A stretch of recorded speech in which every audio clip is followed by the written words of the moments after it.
Please buy me at least one popsicle so I can have a hot coffee and warm myself up.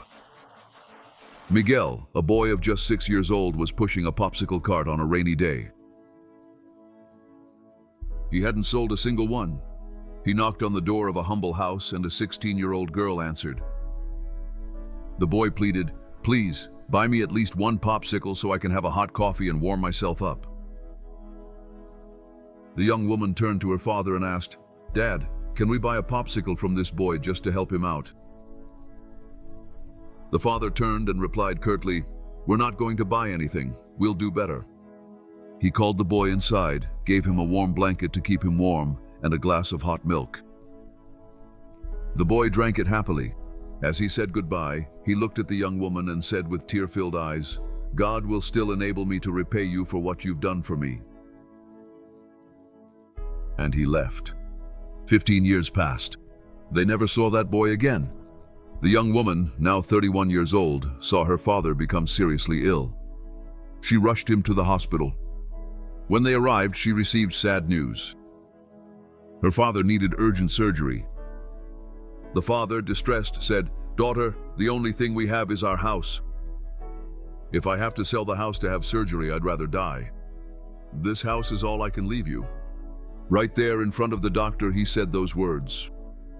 The doctor looked at both of them and spoke calmly. "Let's do the right thing. We'll operate on your father and save his life. We'll figure out the payment afterwards." The surgery was performed with care and attention, and it was successful. The father was saved. At the end, the young woman asked the doctor, "Doctor, what now? How are we going to pay?" He replied, "Don't worry. The bill will arrive at your house with instructions on how the payment will be made."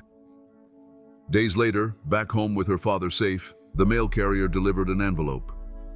The young woman opened it and, upon reading what was written, began to cry. The father asked, "What is it, daughter? Why are you crying?" She then read it out loud. "Your father's surgery was paid for 15 years ago, with a warm blanket and a glass of hot milk. God enabled me to repay that favor that seemed small to you, but made all the difference to me.